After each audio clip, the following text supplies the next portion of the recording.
we are going to look at telescoping sum when n tends to infinity.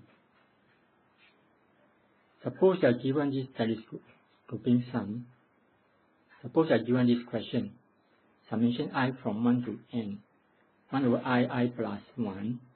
You can use partial fraction to change it to 1 over I minus 1 over I plus 1. That means you can do this. My given 1 over I bracket I plus 1. You can let it be A over I plus B over I plus 1. And after that, you can actually solve for A and B. After solving, it should be A should be 1 and B should be 1 also.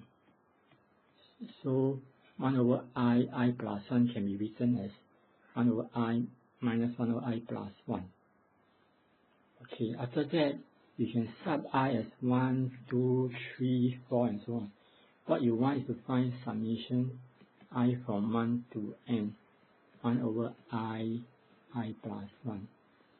And we have rewrite it as summation I from 1 to n, 1 over I minus 1 over I plus 1. So if you sub I as 1, you get 1 over 1 minus 1 over 2. You put I as 1 here and here. 1 plus 1 gives you 2, so half. You put I as 2, here, so it'll be 1 over 2, 1 over 3. Yeah? So it's 1 over 2 minus 1 over 3. You put I as 3, you get 1 over 3 minus 1 quarter, and so on. And you put I as n, you get 1 over n minus 1 over n plus 1. And then you observe that here is minus half. You cancel with the half here. 1/3 cancel with minus 1/3, so you cancel this way, which means 1 over n will cancel with the previous line. So you should left with 1 over 1 minus 1 over n plus 1. So it's 1 over 1 minus 1 over n plus 1. Okay, so that's how we get this. And then you observe that if you let n tends to infinity, 1 over n plus 1 tends to 0. So this term will tend to 0. So you left with just 1 over 1, which is 1. And this is true for ui of the form ai minus ai plus 1. And you consider summation ui I from n to n.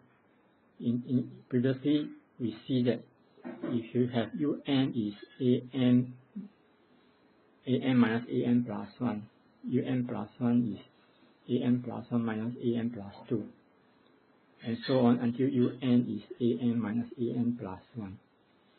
If you consider summation I from 1 to n, that means if you add un plus 1 until un, then you see that cancellation is this way. Cancellation is this way.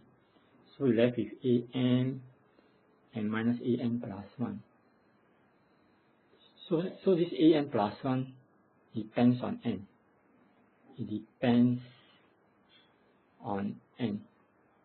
And you see that in our example here, if n tends to infinity, 1 over n plus 1 tends to 0. So we just left with 1. So which means if this term tends to 0, minus an plus 1 tends to 0, then the answer is just an. So you can use telescoping sum and consider n tends to infinity to consider infinite sum.